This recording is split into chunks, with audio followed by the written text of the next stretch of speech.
materi berikutnya mengenai grazing and assimilation of phytoplankton bloom. Di sini maksudnya adalah dalam kondisi normal, blooming phytoplankton itu sebetulnya dapat diasimilasi oleh grazer daripada phytoplankton itu sendiri, terutama adalah dari kelompok copepod atau zooplankton yang lain.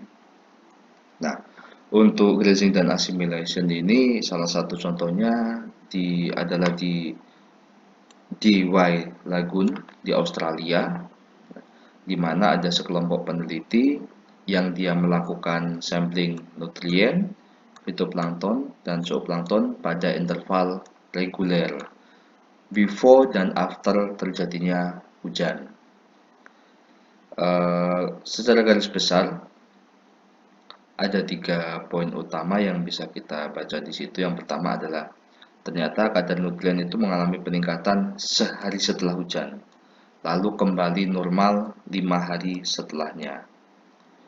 Sementara itu, biomasa fitoplankton meningkat 10 kali lipat dalam seminggu setelah hujan dan kembali menurun atau mendekati awal dalam 2 minggu setelahnya.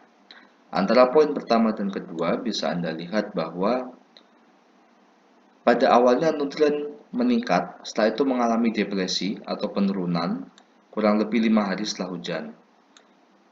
Sebaliknya, fitoplankton mengalami peningkatan tajam itu seminggu setelah terjadinya hujan. Dalam hal ini, depresi dari nutrien itu diperkirakan disebabkan oleh peningkatan populasi dari fitoplankton. Jadi prinsipnya nutriennya sudah habis karena dimanfaatkan oleh fitoplankton kira-kira seminggu setelah terjadinya hujan.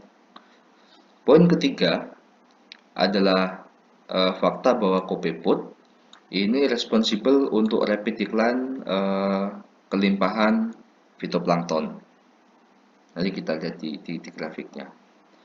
Nah, di sebelah kiri Anda bisa lihat ada 4 chart. Yang paling atas itu konsentrasi klorofil A, yang B itu adalah kelimpahan dari Copepod oithona, yang C itu kelimpahan dari larva Copepod stadia nauplius, lalu yang keempat itu Copepod dewasa dari Acardia bispinosa. Garis-garis putus-putus ini adalah garis di mana terjadinya hujan.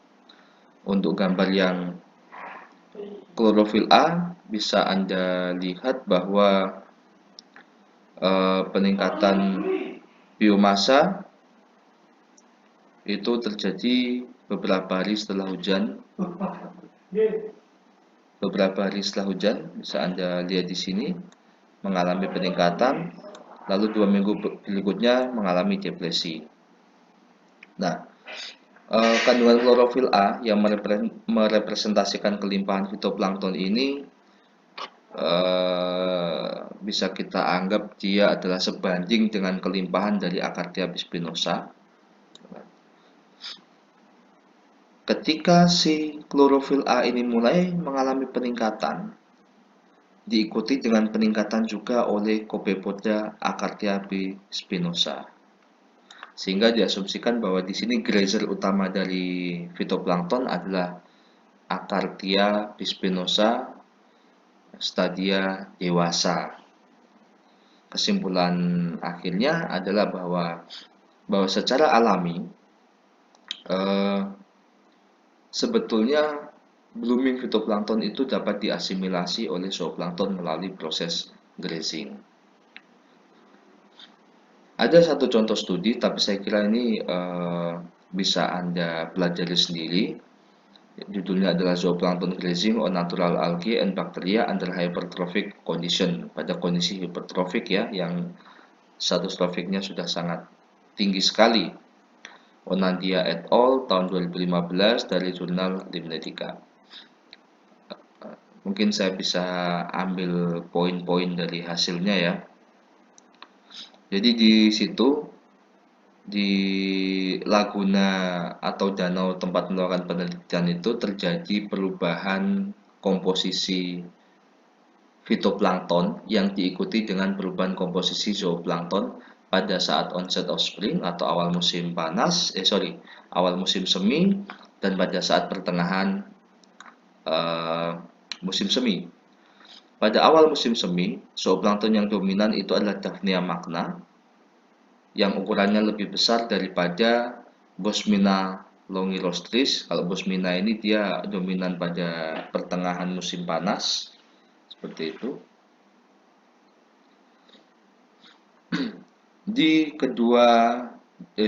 Pada danau ini yang dominan itu adalah dari kelompok Cyanobacteria.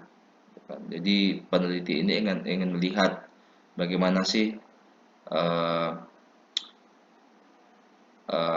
shifting komunitas terkait dengan dominansi oleh Cyanobacteria seperti itu. Nah, pada saat onset of spring, awal musim semi, ini ketika Cyanobacteria tidak dominan, maka zooplankton yang banyak itu adalah Daphnia magna.